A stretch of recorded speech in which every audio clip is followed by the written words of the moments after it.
नमस्कार मंडळी. लक्ष्मी निवास मालिकेत आता सिद्धूसमोर नवीन संकट उभं राहणार आहे.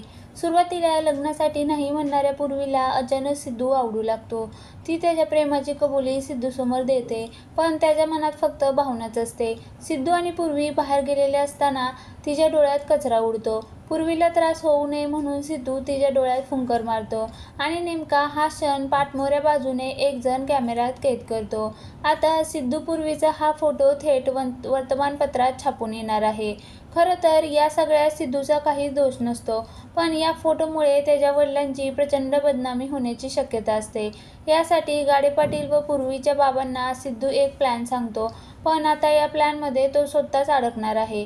कसा ते पाहूया. आपण एक जाहीर सभा घेऊन तुम्हा दोघांच्या युतीची माहिती सर्वांना देऊया, असा सल्ला सिद्धू वडिलांना देतो. त्यांचा सल्ला ऐकता सगळेजण सुटकेचा निश्वास घेतात, पण पूर्वीचे बाबा यानंतर एक मोठा निर्णय घेतात. ते म्हणतात, आपण सभा आयोजित करूया, पण त्याबरोबर पूर्वी व सिद्धूच्या लग्नाची घोषणा देखील जाहीरपणे करूया. आता सिद्धूने दिलेला सल्ला त्याच्यावरच भारी पडणार आहे.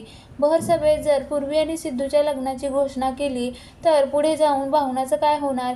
तिची जबाबदारी सिद्धू कसा स्वीकारेल? त्याचं लग्न नेमकं कोणाशी होणार? हे सगळे प्रश्न प्रेक्षकांच्या मनात मालिकेचा प्रोमो पाहून निर्माण झालेले आहेत. आता येत्या काळात सिद्धू या मोठ्या संकटातून कसा बाहेर पडणार हे पाहणं महत्त्वाचं ठरणार आहे.